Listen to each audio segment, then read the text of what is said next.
வணக்கங்கள். ஓ திருமந்திரம் 4ஆம் தந்திரம் 10வது அத்தியாயம் வைரவ சக்கரத்தில் இன்று நாம் 1293வது மந்திரம் சிந்திக்க உள்ளோம். இந்த வைரவர் தேவர்களின் பக்திக்கு தகுந்தபடி அருள் புரிவதாகவும், 2 கரங்கள்ல பாத்தீங்கன்னா கபாலம் சூலம், அப்புறம் 2 கரங்கள்ல உடுக்கை பாசக்கயிறு, அடுத்து கடைசியா 2 கையில பாத்தீங்கன்னா ஒரு தலையும் ஒரு வாளும்,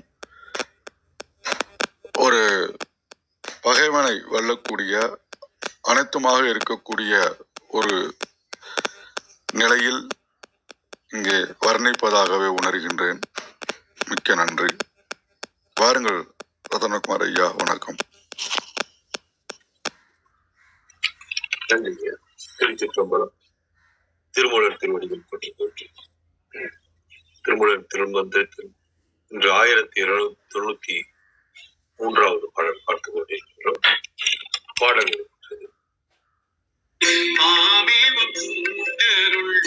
ஆதி வைரவன் ஆமே கபாலமும் சூலமும் கை கொண்டங்கு ஆமே தமருக பாசமும் கையது வாமே சிரத்தொடு பாடது கை. ஆமேவ பூண்டருள் ஆதி வைரவன் ஆமே கபாலமும் சூலமும் கை கொண்டு அங்கு ஆமே தமருக பாசமும் கையது ஆமே சிரத்தொடு வாழது கை. இதன் விளக்கமாக கருணாநிதி தளத்திலிருந்து நேற்றைய பாடலில் பார்த்தபடி சாதகரை சுற்றி படர்ந்து சாதகர் தரித்திருக்கும் பைரவ சக்கரமானது ஆதி மூலமாகிய பைரவர் கொடுத்து அருளியது. பைரவரது அருளானது பைரவ சக்கரத்தை தரித்த சாதகரின் கைகளில் சூட்சமமாக இறப்பில்லாத தன்மையை அருளும் கபாலமாகவும், தீய சக்திகளை தடுத்து நிற்கும் திரிசூலமாகவும், நன்மை தீமை ஆகிய 2 வினைகளையுமே சேரவிடாமல் 2 பக்கமும் வருகின்ற நாதத்தால் காத்து அருளுகின்ற தமருகமாகவும், உலகப் பற்றுகளை அறுக்கின்ற பாசக்கயிறாகவும், பிறவி எடுப்பதற்கான கர்மங்களை அளிக்கின்ற சிரமாகவும், இனிவரும் பிறவிகளையும் அறுக்கின்ற வாளாகவும் இருக்கின்றது. இதன் உட்கருத்தாக பைரவர் அருளால் சாதகர் பெற்ற பைரவ சக்கரத்தின் மூலம் சாதகர் இறப்பில்லாத தன்மையையும் தீய சக்திகளை அண்டவிடாமல் தடுத்தும் பிறவி எடுப்பதற்கு காரணமாகிய நன்மை தீமை ஆகிய 2 வினைகளுமே இருக்கக்கூடாது என்பதனால் அதை தடுத்தும் உலகப்பற்றுகளை நீக்கியும் பிறவி எடுப்பதற்கான கர்மங்களை அளித்தும் ஏற்கனவே இருக்கின்ற கர்மங்களினால் இனி எடுக்க வேண்டிய பிறவிகளை அறுத்தும் பயன்பெறுகிறார் அப்படின்னு சரவணநயாத்திரத்துல கொடுத்திருக்கு. கௌரி அம்மா வாருங்கள். நன்றி ஐயா. அனைவருக்கும் அன்பு வணக்கம். ஓம் நந்தியம்பெருமான் திருவடி போற்றி. ஓம் திருமூலர் திருவடி போற்றி. ஓம் நம சிவாய. இன்றைக்கான மந்திரம் 1293. ஆமேவ பூண்டருள் ஆதி வைரவன் ஆமே கபாலமும் சூலமும் கை கொண்டு அங்கு ஆமே தமருக பாசமும் கையது ஆமே சிரத்தொடு வாழது கையே. இதுக்கான commentary. The form of the primal Bhairava is dreadful to behold. His hands wield frightening weapons. These protect his devotees and scare their foes. ஆமேவ பூண்டருள் ஆதி வைரவன். ஆமேவனா உயிர்கள். ஒரு நிமிஷம். ஆமேவ பூண்டருள் ஆதி வைரவன் உயிர்கள் மீது கருணை கொண்டு பூண்டு அருளும் ஆதி வைரவன். இல்ல இன்னொரு பூண்டு அருளுக்கு இன்னொன்னு இந்த அருளாலே ஆன ஆதி வைரவன். 2 வகையாவும் பார்க்கலாம். அருளையே தன் உருவாக கொண்டவன், அருளாலே ஆனவன், கருணை கொண்டு நம்மளை காக்கணுன்ற கருணை கொண்டுதான் அந்த உருவமே எடுத்திருக்கிறாங்க. ஆமே கபாலமும் சூலமும் கை கொண்டு, அப்புறம் அவரோட உருவத்துல அவரோட என்னெல்லாம் வச்சிருக்கிறாங்க அப்படிங்கிற மாதிரி இந்த பாட்டு முடியுது. அவரோட ஃபார்ம் எப்படி இருக்கு, அவரோட உருவம் அந்த கருணையான அருளாலே ஆன அவரு எந்த மாதிரியான விஷயங்கள்லாம் கையில வச்சிருக்கிறாரு, எதுக்குன்னா நம்மளோட வினைகளை களையறதுக்காகவும், நம்மளோட அஹ், ஒரு ஒரு பயம்புறுத்துற உருவமா இருந்து நம்மளோட பாச வினைகளையும் எல்லாத்தையும் நீக்குவதற்காக, நம்ம எதிரிகளையும் நீக்கி நம்மளை பாதுகாக்கிறதுக்காக என்னென்ன விஷயங்கள்லாம் அவர் கையில வச்சிருக்கிறாரு அப்படின்றதுதான் இந்த பாட்டுல இருக்கிறதா பாக்குறேன். கபாலம், சூலம், தமரு, பாசக்கயிறு, அப்புறம் ஒரு சிரத்தோடு வாளும் வச்சிருக்கிறாருன்றதையும் சொல்றாங்க. ஒரு பயம்படுத்தும் உருவமாக காட்சி கொடுத்து, ஆனா உண்மையில அவர் என்னன்னா அருளாலையும் கருணையாலையும் உருவான ஒரு தெய்வம் அப்படிங்கிறதுல இருந்து ஆரம்பிச்சு அவங்க கையில என்னெல்லாம் வச்சிருக்கிறாங்க, அதுக்குன்னு ஒரு வரலாறு கதையெல்லாம் இருக்கு. அந்த சிரமாகட்டும் வாளாகட்டும் எல்லாமே கதையா இருக்கு.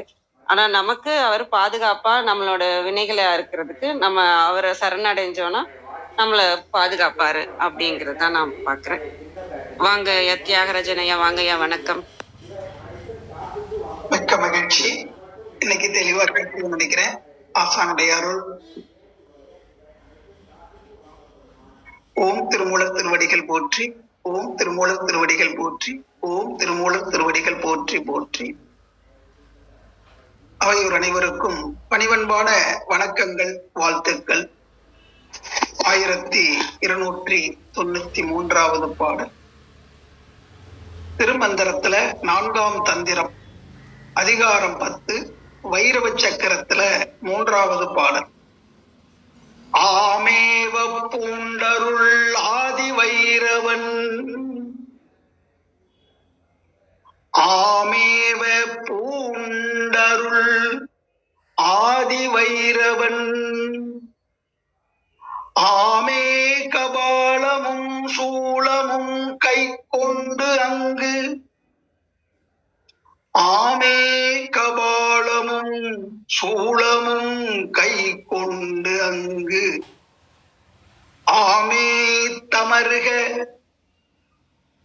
ஆமே தமருக பாசமும் கையது, ஆமே சிரத்தொடு வாழது கையே, ஆமே சிரத்தொடு வாழது கையே.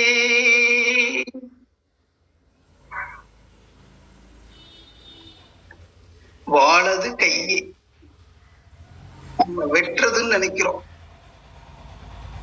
இந்த காலம் என்பது திருக்குறள்ல கூட வரும். நாளது ஒன்று போல் காட்டி என்ற இந்த ஆயுள் குறைகிறதுக்கு ஒரு திருக்குறள் சொல்லுவாங்க, அது ஞாபகத்துக்கு வரல. அங்கே அந்த வாழ் என்பது வரும். பைரவன் என்று சொல்லும் போது அதுக்கு முன்னாடி ஒரு அடைமொழி சேர்ந்தேதான் வரும், கால பைரவன் என்று. காலம் என்பது என்ன என்று சிந்தித்து பார்த்தா அங்கே வைரவன் இல்லாம காலமே இல்லை. அதாவது பிரபஞ்ச இயக்கத்துல ஒரு அதிர்வு ஏற்படுகிறது. அந்த அதிர்வு தொடர்ந்து அதிர்வு இருந்துகிட்டே தான் இருக்கும். கடல்ல ஆழ்கடலா இருந்தாலும் அங்கே ஒரு அதிர்வு அசைவு இருந்து கொண்டேதான் இருக்கு. வெளி என்று சொல்றோம், சிவம் என்று சொல்றோம், ஆனா அதுக்குள்ள ஒரு ஆதியில ஒரு இயக்கம், ஒரு சக்தி இருந்து கொண்டேதான் இருக்கு. அது எழுச்சிப்படும் போதுதான் அந்த எழுச்சி நிலை பைரவம் என்ற ஒரு சொல்லால அந்த அதிர்வு நிலையை உருவகப்படுத்தி சொல்றோம். ஆதி வைரவன், அந்த எழுச்சி அடைந்த முதல்ல ஏற்பட்ட அந்த அதிர்வு, அதற்கு அடுத்து இன்னொரு அதிர்வு வரும்போது 2 அதிர்வுக்கு இடைப்பட்ட அந்த இடை வெளியத்தான் காலம் என்று சொல்றோம். அப்ப பைரவம் என்பது அதிலிருந்து எழுந்த ஒரு சக்தி தான், சிவன் தான், சிவத்தினுடைய தன்மை தான். அதை முதல்ல புரிஞ்சுக்கணும். அதை நாம எப்படி உணர்றோம்னா, கபாலமும் சூளமும் கை கொண்டு அங்கு, உச்சியில கபாலத்துல இருக்கக்கூடிய அந்த உச்சி துவாரம் வழியாகத்தான் அந்த அதிர்வை உணர முடியுது. துரியத்துல ஞாபகத்தை வைத்து நாம கவனிக்கும் போது இந்த உடல் இயக்க மொத்தத்தையும் கவனிச்சு பாருங்க. ஆமேவ பூண்டருள், இந்த உடலாக, உயிராக, மனமாக, அறிவாக எல்லாமா இருக்குது இந்த உடல். இந்த உடலாக வந்திருப்பது எது என்று பார்த்தா ஆதி வைரவனுடைய அருள் தான். அந்த அதிர்வு இல்லைன்னா, அந்த காலத்தால மலர்ச்சி அடையலைன்னா இந்த பிரபஞ்சம் ஏது, உலகம் ஏது, இந்த உயிரினங்கள் தான் ஏது. ஆமேவ பூண்டருள். அப்ப இந்த உடல் முழுவதுமே அவனே பூண்டு அருள் செய்து கொண்டிருக்கிறான். அப்படிப்பட்ட அந்த அருளை உணர வேண்டும் என்றால் மூலாதாரத்துல உறைந்திருக்கக்கூடிய சக்தியை ஆக்கினை துரியம் என்ற அளவுல உச்சிக்கு கொண்டு வரணும். இடகலை, பிங்கலை, சுழிமுனை என்ற அந்த 3 நாடிகளும் ஒன்னோடு ஒண்ணு பிணைந்து அந்த 6 ஆதாரங்களை கடந்து ஆக்கினை துரியத்துக்கு வரும்போது சூலாயுதமாக அந்த ஆயுதங்கள். ஆயுதம் என்று சொன்னாலே அது என்ன செய்யுது? எல்லாத்துக்கும் தான் தேவைப்படுது. இப்ப களைக்கொட்டுன்னு சொல்றோம், அந்த களைகளை எடுக்கிறதுக்கு. இதே மாதிரி ஒவ்வொன்றும் காய்கறிகளை நறுக்கிறதுக்கு, பக்குவப்படுத்துறதுக்கு தான் நாம உபகருவிகளாக அதை பயன்படுத்தணும். அப்ப நமக்கு உபகருவிகளாக இந்த உபதேசங்களை சில டெக்னாலஜி கொண்டு அந்த இயற்கையே நமக்கு வடிவமைச்சு கொடுத்துருக்கு. ஆயுதம்னா நமக்கு உதவி செய்வதற்காக அந்த இயற்கையில் உள்ள பொருளையே எடுத்து அது செய்யுது. அது வேற. இப்ப இரும்பு தானே எல்லா ஆயுதமாகவும் வருது, பாத்திர பண்டங்களாகவும் வருது, எல்லாமே இருக்கிறது. எது? எல்லாமே மண்ணுல உள்ள தாதுக்கள் தானே. அது ஒன்றோட ஒன்று உருவகப்படுத்தி மாறி மாறி வந்தாலும் எல்லாமே அதுதான். இப்போ ஒரு லென்ஸ் வச்சுக்கிட்டு ஒரு ப்ரொஜெக்ட் பண்றாங்க, ஒரு பிலிம் ரோலை வச்சு ஒரு வெளிச்சத்தை கொடுத்தா அந்த ஒளிக்கற்றை அதுல எப்படி லென்ஸ்ல மோதுது, எப்படி விரியுதுன்னு பாருங்க. அந்த ஒளி சுருங்கிறது, விரிகிறது. அப்ப அந்த வைரவத்திலிருந்து வந்த ஆற்றல் அப்படியே ஒரு மையத்துல ஒடுங்குது, மீண்டும் விரியுது. அந்த அளப்பரிய ஆற்றல் இந்த பிரபஞ்சத்துக்கு அப்பால இருக்கக்கூடிய அந்த வெளியினுடைய தன்மை யாருமே அளக்க முடியாது. ஆனா அது சுருங்கி மீண்டும் விரியுது. அந்த விரிவு சுருக்கம் என்பதை மாற்றுறதுக்காக ஒரு வடிவத்தை கொடுத்தாங்க, உடுக்கை வடிவமாக. இப்ப நம்ம லென்ஸ் மையத்துல வச்சோம்னா அதுல புள்ளியில ஒடுங்கி விரியுது பாரு. அப்ப அந்த வடிவத்தை பார்க்கும்போது நாம எல்லாமே வரி வடிவங்களாகவும் காட்சிக்கு ஒரு அனுமானத்துக்கு உருவகப்படுத்தி கொடுக்கும்.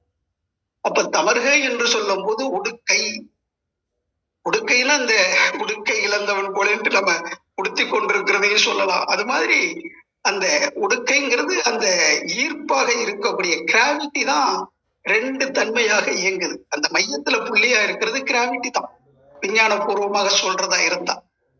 அந்த கிராவிட்டி தான் காடுங்க என்பதும், கடவுள் நிலை என்பதும் கிராவிட்டிங்கிறது வேற வேற இல்லை. சிவம் என்பதும் கிராவிட்டிங்கிறது வேற வேற இல்லை. கான்சியஸ்னஸா இருக்கிறதே அந்த கிராவிட்டி தான். இன்னும் ஆழ்ந்து சிந்திக்க சிந்திக்க எல்லாமே ஒன்றுதான்றது வரும். இன்னைக்கு விஞ்ஞானிகளும் மெய்ஞானிகளும் சேர்ந்து கடவுளுக்கு ஒரு பேர் வைக்கணும்னா அது கிராவிட்டின்னு வச்சிடலாம். இந்த பாசம் என்பது நம்ம உடம்புல இருக்கக்கூடிய அந்த பயோமேக்னடிசம் என்பது, அதுதான் எல்லாமே. தமருக பாசமும்னா நம்ம புலன்கள் மூலம் அனுபவிக்கிற அத்தனை அனுபவங்களுமே அங்க சுருக்கி வைக்குது, ஏற்ற காலம் வரும்போது விரிச்சு காட்டுது. இந்த மாதிரி அந்த தன்மை இதையெல்லாம் கையகப்படுத்தி வைத்திருப்பது எதுன்னு பார்த்தா உள்ளமாகிய அந்த ஆன்மாதான். ஆன்மாவிலதான் எல்லாமே இருக்கு. ஆமே சிரத்தோடு வாழது கையே. அப்ப இந்த மூலாதாரத்துல இருக்கக்கூடிய அந்த சக்திய, அந்த ஆன்மாவினுடைய அந்த பதிவுகளை எல்லாத்தையும் அப்படியே இந்த 5 ஆதாரங்களை கடந்து வரும்போது அந்த புலன் மயக்கில சிக்கி கிடந்த அந்த ஆன்மா கண்டத்தின் மேலே கருத்தை நெத்தியில உச்சியில ஞாபகத்தை வைத்து கவனிக்கும் போது தானாகவே அறுபடுது. அதத்தான் இந்த கரு மாறி என்று மாறின பிறகு அந்த தலையை மட்டும் வச்சு வழிபடுவாங்க. தலை மட்டும் இருக்குன்னா இந்த கீழே உள்ள இயக்கங்கள்லாம் அது கடந்து அந்த திரசு அளவுல உச்சியிலேயே ஞாபகத்தை வைக்கும் போது புலன்மயக்கம் கடந்து வந்துட்டான் அப்படின்னு அர்த்தம். அப்ப அந்த நிலையில இருக்கும்போது அந்த வைரவனை, அந்த தெய்வீகத்தை நம்மால உணர முடியும். அந்த வைரவன் என்று சொல்லும் போது அந்த எழுச்சி அடைந்த அந்த ஆற்றல் நிலை, அதுதான் அந்த அதிர்வு, அதுதான் காலமாகவும் இருப்பதனால கால பைரவன். அதனுடைய கணக்கு தான் இன்னைக்கு உலகத்துல நடந்துகிட்டு இருக்கிற அத்தனை நிகழ்ச்சிகளுமே. இது தொடர் நிகழ்காலமாக இருக்கிறது. பாஸ்ட்ன்னு சொன்னாலும் அந்த பாஸ்ட்லாம் சேர்ந்து நிகழ்வுல அடுத்த ஒரு செயலை நிகழ்த்தி கொண்டே இருக்கிறது. இது பாஸ்ட். அதாவது ப்ரெசன்ட் கண்டினியூஸ் தான் எல்லாமே. பாசிட்டிவ் ஃபியூச்சர்ன்றது நீ எப்படி நடக்கலாம் அல்லது எப்படி இருந்ததுன்னு நம்ம அனுமானம் பண்ணி பார்க்கும்போது தான் பாசிட்டிவ் ஃபியூச்சர்லாம் நம்ம சொல்லிக்கிட்டு இருக்கிறோம். ஆனா எப்பவுமே அது ப்ரெசன்ட் கண்டினியூஸ் தான். அதே மாதிரி நமக்கு என்ன தேவைனாலும் ஒரு சங்கல்பம் ஆட்டோ சஜஷன் பண்ணிக்கன்னா அது ப்ரெசன்ட் கண்டினியூஸ் சென்டென்ஸா நம்ம உருவாக்கி கொண்டு அதை உருவகப்படுத்தும் போது நிச்சயமாக அது ஃபியூச்சர்ல அதே வடிவம் அதே குணம் கொண்ட ஒரு தன்மையில நமக்கு உருவாக்கி கொடுப்போம். அத்தகைய அந்த உருவாக்கத்துக்கு தான் ஆசான் திருமூலர் நமக்கு இப்படிப்பட்ட ஒரு அற்புதமான கவிதைகள் மூலமாக இந்த மந்திரங்களாக மனதினுடைய திறந்தான மந்திரங்களாக நமக்கு கொடுத்திருக்கிறார். இந்த மந்திரங்களை பயின்று அதனுடைய உட்பொருளை விட அந்த நுண்பொருள் என்று சொல்லக்கூடிய அளவுல அந்த நுட்பமான அந்த மெய்ப்பொருள் விளக்கத்தை அவரவர் உணர்வாக பெற்று வாழ்வாங்கு வாழ ஆசானுடைய அந்த பூரண அருளும் இறைவனுடைய திருவருளும் அவையோர் அனைவருக்கும் கிட்டட்டும். ஓம் திருமூலர் திருவடிகள் போற்றி. ஓம் திருமூலர் திருவடிகள் சரணம் சரணம் சரணம். அனைவருக்கும் நன்றி, மகிழ்ச்சி. நன்றிங்க. ரொம்ப அருமையா இருந்தது. நம்மளோட ஆற்றல், அந்த ஆற்றலே நமக்குள்ளதான் இருக்கு. அந்த எதிரிகளை அழிக்கிற ஆற்றல், நம்ம பகைகளை நம்மளாலே அழிச்சுக்க முடியும். அதை உணரணும், நமக்குள்ள இருக்க வைரவனையும் உணரணும்னு நான் அந்த இதை எடுத்தவங்க அதுல இருந்து. நன்றிங்க ஐயா. கிருத்திகமா வாங்கம்மா. ஒண்ணு இருக்குது. அதாவது உண்மையில் எதிரி உண்டெனில் உன்னுடைய ஒழுங்கற்ற எண்ணமே என்று ஆசான் அருட்தந்தை அவர்கள் குறிப்பிட்டிருப்பார். நமக்கு எதிரில் என்னன்னு கேட்டா நம்ம எதிர்மறையான சிந்தனைகள், அவன் அப்படிப்பட்டவன் இவன் எப்படிப்பட்டவன் எப்ப நாம நினைக்கிறோமோ அந்த எண்ணம் தான் ஒருத்தனை நண்பனாகவோ எதிரியாகவோ நினைக்க தோணுது. எல்லாமே எண்ணம் தான். அந்த எண்ணமாக இருப்பது நமக்குடைய உயிருடைய எழுச்சி தான். அது பைரவத்தினுடைய செயல் தான். நன்றிங்கம்மா. நன்றிங்க ஐயா, ரொம்ப நன்றி. வாங்கம்மா கிருத்திகாமா. வணக்கம்மா. வணக்கம். ரொம்ப அற்புதமான ஒரு தியாகராஜன் ஐயா. அதுவும் கடைசியில அந்த கிருஷ்ணமாரியை கொண்டு வந்தீங்க பாருங்க, கருமாரி. ரொம்ப ரொம்ப அற்புதமான விஷயம் அது. நன்றி. இப்பதான் ரீசெண்டா ரொம்பவும் உந்துதல் ஏற்பட்டு திருவேற்காடு போயிட்டு வந்தேன். ஏற்கனவே போயிருக்கோம், ஆனாலும் அது என்னமோ நம்ம வர சொன்னாங்க. அதனால போகும்போதுதான் அந்த அவளுடைய அந்த அதிர்வு உள்ள வாங்கிட்டு வந்தேன். 2-3 நாள் முன்னாடிதான். திருப்பி அவளை பத்தி பேசுறது ரொம்ப அற்புதமா இருக்கு. நன்றி. இன்றைய மந்திரம் எல்லாருமே பார்த்தாச்சு. வைரவருடைய உருவ அமைப்பு அததான் அந்த இடத்துல சொல்றாங்க. எதற்காக உருவ அமைப்பை நாம் தியானிக்கணும் அப்படிங்கிற ஒரு சின்ன விஷயம் மாத்திரம் நம்ம பார்த்துடலாம். ஒரு கடவுளுக்கு ஒரு உருவ அமைப்பு இருக்கு. ஏன் இருக்கு? நம்ம உருவமற்ற இறைவனுக்கு நம்ம ஒரு உருவம் கொடுக்கணும். கொடுத்து அதை தியானிக்கணும். ஏன் தியானிக்கணும்? ஏன் இந்த கடவுளுக்கு இந்த உருவ அமைப்பு இருக்கு அப்படின்னா, நமக்குள் நிலை நிறுத்துவதற்கு. அம்மா அப்படின்னா அந்த அம்மா என்ன பண்ணுவாங்க அப்படிங்கிறது நம்ம நினைத்த மாத்திரத்தில் நம்மளே அதற்கு உண்டான ஒரு அஷூரன்ஸ் வரணும். இப்ப நம்ம சரஸ்வதி அப்படின்னா வீணை அப்படின்னு நம்ம வச்சிருப்போம், கலைகள் அப்படின்னு வச்சிருப்போம். அப்போ சரஸ்வதி அப்படின்னு சொல்லும் பொழுதே நாம் எதற்காக அவளை தியானிக்கிறோம், எதற்காக அவளுடைய உருவத்தை மனதில் இருத்திக் கொள்கிறோம் அப்படிங்கிற ஒரு நோக்கம் அந்த இடத்துல வந்துடும். லட்சுமி அப்படின்னா இந்த காலங்கள்ல பாத்தீங்கன்னா அப்படியே கையில இருந்து காசு கொட்டுற மாதிரி போட்டோஸ் வச்சிருப்பாங்க. அப்போ 2 பக்கமும் குடத்துல இருந்து அமிர்த தாரையாக செல்வம் கொட்டுற மாதிரி எல்லாம் கூட படங்கள் வரைகிறாங்க. அப்ப எதற்கு அவளை செல்வத்தின் அதிபதியாக, அப்ப நம்ம லட்சுமியை தியானிக்கணும்னு நினைக்கும் பொழுது நம்ம மனசுக்குள்ள அதனுடைய நோக்கம், எதற்காக தியானிக்கிறோம். லட்சுமிய தியானிச்சுட்டு யாரும் கலைகள் கேட்க மாட்டாங்க. ஏன்னா கலைகளுக்கு நம்ம சரஸ்வதியை தியானிக்கிறோம். அப்போ கண்ணை மூடுனா லட்சுமிய பார்க்கணும் அப்படின்னா நமக்கு அந்த செல்வத்தை நோக்கிய விழைவு இருக்கும். இதான் முக்கியம். இதான் இந்த உருவங்களுக்கு உண்டான தாத்பரியம். முருகன் அப்படின்னு பார்த்து வேலை வச்சு பார்க்கும்போது என்ன சொல்றோம்? வேல் என்பது ஞானத்தின் குறியீடு. யாரு கொடுத்தது? சக்தி கொடுத்தது. அப்போ இந்த இடத்துல சக்தியும் சிவமும் சேர்ந்து ஞானத்தை கொடுக்கக்கூடிய ஒரு குறியீடு. இந்த மாதிரி ஒரு கடவுளர்களுக்கும் நம்ம ஒரு குறியீடு வச்சிருக்கோம், ஒரு விளக்கம் வச்சிருக்கோம், ஒரு நோக்கம் வச்சிருக்கோம். அப்ப இந்த நோக்கத்துக்காக நம்ம இந்த கடவுளை கும்பிடுறோம் அப்படின்னு. ஆனா இதெல்லாம் நம்ம உலகியல் ரீதியா நம்ம சொல்றது பொருள், சக்தி, ஞானம். ஞானம் கூட கிட்டத்தட்ட ஒரு உலகியல் ரீதிதான். ஏன்னா அதை அடைந்து நம்ம அந்த ஞானத்தை எதை நோக்கி திருப்ப வேண்டும் அப்படின்னு பார்க்கும்பொழுதுதான் நம்ம வேற ஒரு பயணத்துக்கு தயாராகும். அது இல்லாம இந்த மாதிரி பேசுறதுக்கு இல்ல பெரிய பேச்சாளர் ஆகுறதுக்கு, புத்தகம் எழுதுறதுக்கு, இந்த மாதிரியான விஷயங்களுக்கு 4 பேர் நம்மளை போற்றணுங்கிறதுக்காக கத்துக்கணும்னு நினைச்சா அது உலகியல் ரீதியா மாறிடும். அதனால நம்ம அதையும் அந்த இடத்துலதான் நம்ம வெயிட் ஆக வேண்டியது. அப்ப அந்த மாதிரி இந்த உடல் சார்ந்த, இந்த பிண்டம் சார்ந்த இடங்களுக்கு எல்லாத்துக்கும் நம்ம ஒரு குறியீடு வச்சிருக்கோம். ஆனா கால பைரவரை வச்சு தியானிக்கும் போது அந்த குறியீடு பாருங்க. அவங்க இப்ப இதெல்லாம் குறியீடு எதுக்காக வச்சிருக்கோம், எதற்காக அந்த தியான உருவ அமைப்புகள் இருக்குங்கிறத நம்ம வச்சுட்டோம். இதுக்கு முன்னாடி இதுவும் வச்சுட்டோம். நம்ம சக்கரமும் வச்சிருக்கோம். முன்னாடி அந்த 36 கட்டங்கள் கொண்ட அந்த சக்கரம் வச்சிருக்கோம். நீங்க நல்லா யோசிச்சு பாருங்க. அந்த சக்கரத்துல என்ன வச்சிருக்கோம் அப்படின்னாக்கா, அந்த ஒரு நான் மன்னிக்கணும், உங்களுக்கு அந்த படம் போடலன்னு நினைக்கிறேன். அன்னைக்கு போடுறேன்னு சொன்ன மறந்துட்டேன். அந்த ஒண்ணும் இல்லைங்க, ஒரு 16 கட்டங்கள் கொண்ட ஒரு இதுதான் ஒரு கட்டம். அந்த கட்டத்துல அந்த ஒரு கட்டம் கட்டத்தினுடைய அந்த கோட்லயும் நம்ம இந்த சூலத்தினுடைய வடிவம் வைக்கிறோம்.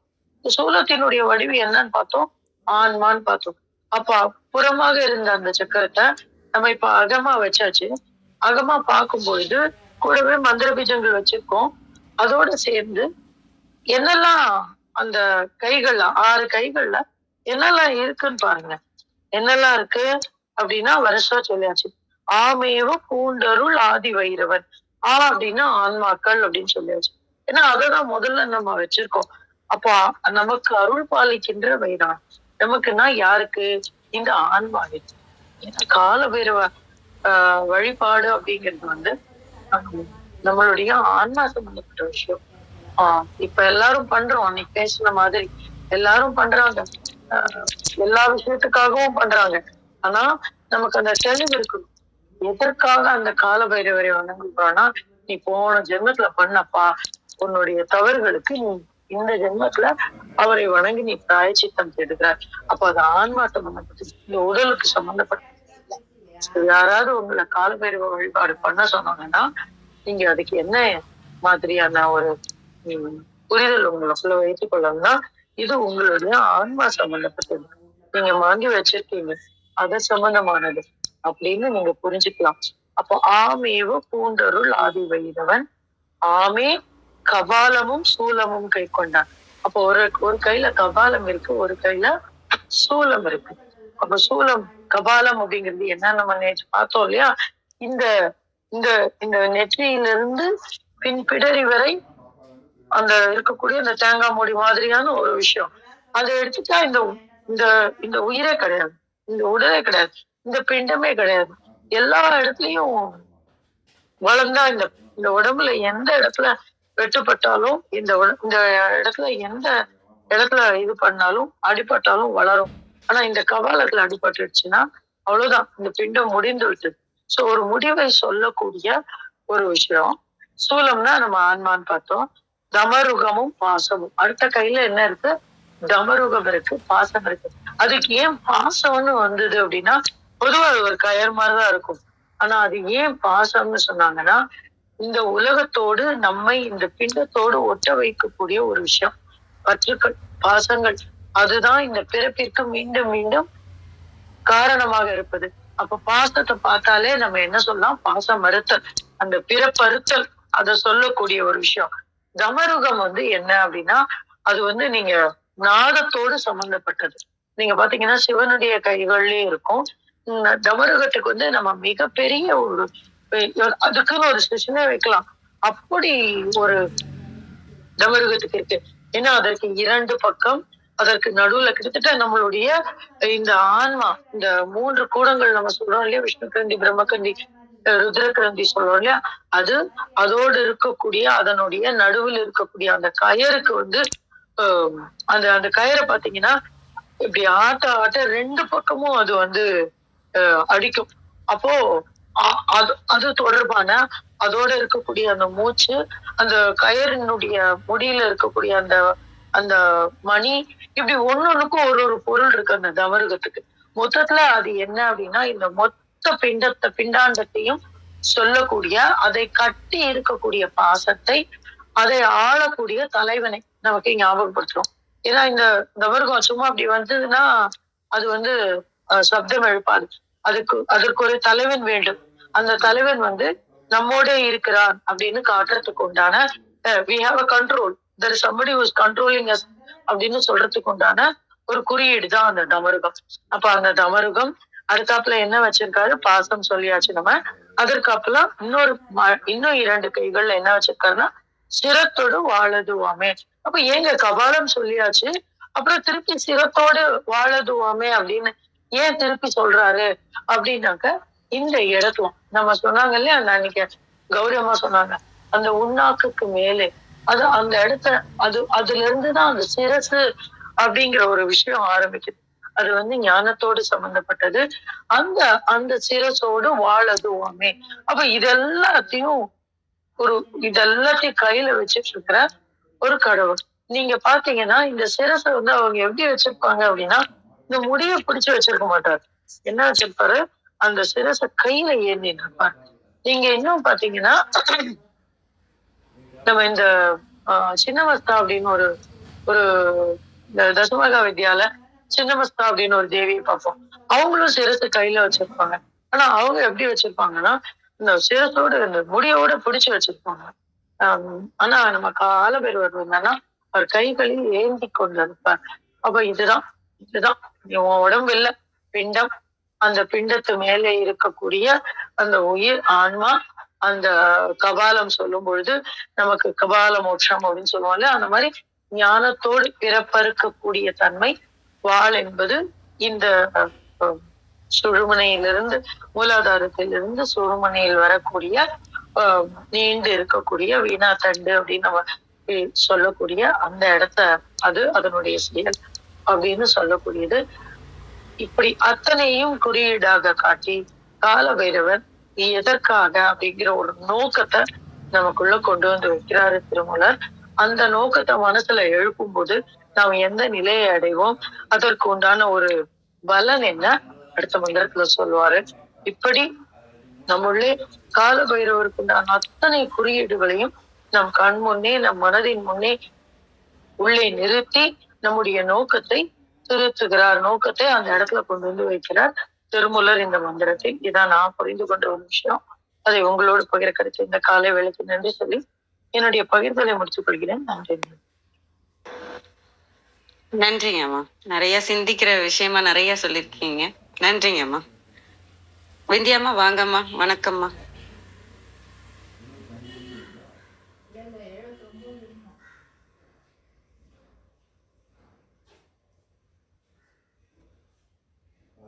விந்தியாம்மா வாங்கம்மா.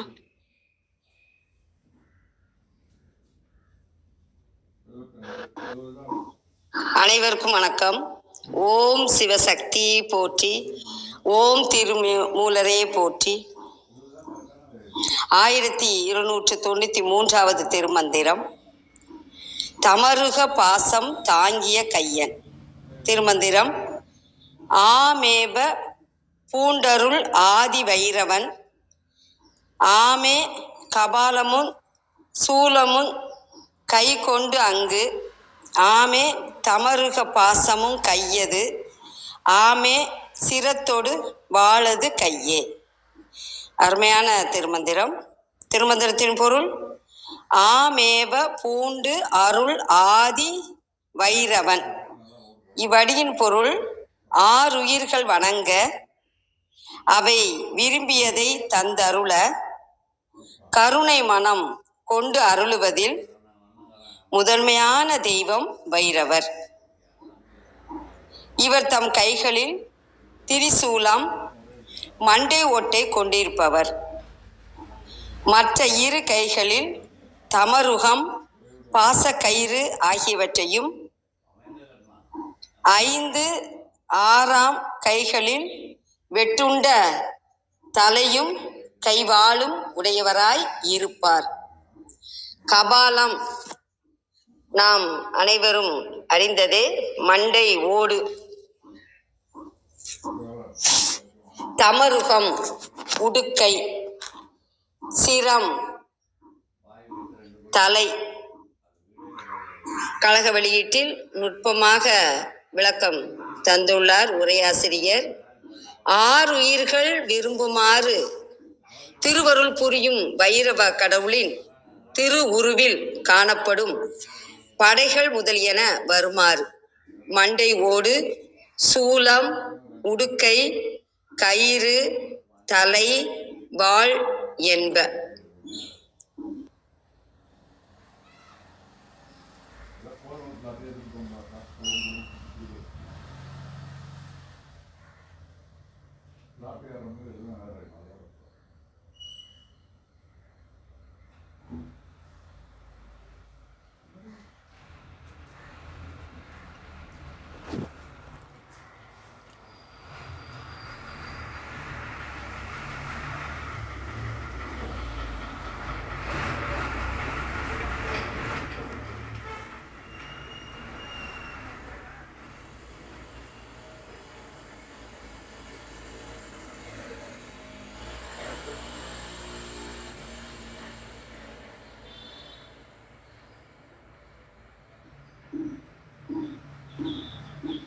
இதில் பைரவருடைய 6 ஆயுதங்கள் கூறப்பட்டுள்ளன.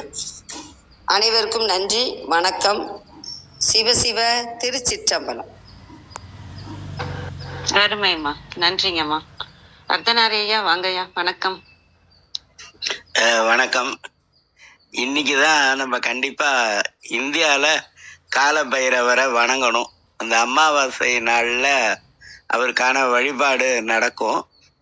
ஆனால் அதுக்கு முன்னாடி நம்ம பார்க்கணுன்னா, காலமாக இருக்கக்கூடிய பைரவர், கால பைரவர் அப்படின்னா பைரவரே காலமாக இருக்கிறார் அப்படிங்கிறது. அடிப்படையில் காலம் 3 தான். ஆனால் நம்ம எப்பவுமே என்ன பண்ணுவோம்னா, நம்ம சொல்லும்போது இறந்த காலம், அப்புறம் நிகழ்காலம், எதிர்காலம்னுவோம். ஆனால் அருளாளர்கள் சொல்லும்போது முதல்ல எதிர்காலத்தை சொல்லுவாங்க, 2வது நிகழ்காலத்தை சொல்லுவாங்க, 3வது தான் இறந்த காலத்தை சொல்லுவாங்க. இதுக்கு எவிடன்ஸ் வேணும் அப்படின்னு சொன்னா, மனநக மலமரும் அப்படின்னு ஒரு திருவாய்மொழி, அது கிருத்திகாட்ட சொன்னா டக்குன்னு எடுத்துருவாங்க. நம்மாழ்வாரோட உயர்வர உயர்நலம் உடையவன், அதுக்கு அடுத்த பாட்டு, அடுத்த பாசுரம் அப்படி சொல்லணும். அந்த அடுத்த பாசுரத்துல பார்த்தோன்னா அதுல என்ன சொல்லுவாங்கன்னா, மனநக மலமரும் மலர்மிசை எழுதரும் மனநுணர் வளவலன். மனம் உணரக்கூடிய அளவில் அவன் இல்லை, அப்புறம் பொறி உணரக்கூடிய அளவிலும் அவன் இல்லை. இனநுணர் முழு நலம் எதிர் நிகழ் கழிவினும். எதிர்ங்கிறது எதிர்காலம், நிகழ்ங்கிறது நிகழ்காலம், கழிவினும்னா இறந்த காலம். அப்படிதான் அருள் பெற்றவர்கள் சொல்லுவாங்க. இனநுணர் முழு நலம் எதிர் நிகழ் கழிவினும் அப்படின்னு சொல்லி கடைசியில மிகுநற இளனே அப்படின்னு அந்த பாசுரம் முடிவடையும். இந்த காலம் அப்படிங்கிறது பொதுவா 3, ஆனா ஆங்கில இலக்கணத்துல 12 டென்ஸ் அப்படின்னு சொல்லுவாங்க. ஆனா பொதுவா 3 தான்.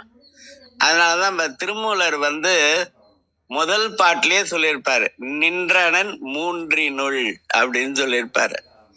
அந்த முதல் பாட்டை பார்த்தோன்னா தெரியும். ஒன்றவன் தானே இரண்டவன் இன்னருள் நின்றனன் மூன்றினுள். எதெல்லாம் மூணா இருக்கோ அதுல முதல்ல காலம்தான் மூணு. சரி, ஏன் இங்க 6 கை இருக்கு? கால பைரவருக்கு ஏன் 6 கை இருக்கு அப்படின்னா, இந்த 3 காலம் என்னவா வரும்னா 6 காலமா வரும். அதனாலதான் நம்ம சிவாலயங்கள்ல 6 கால பூஜை அப்படின்னு சொல்லுவோம்.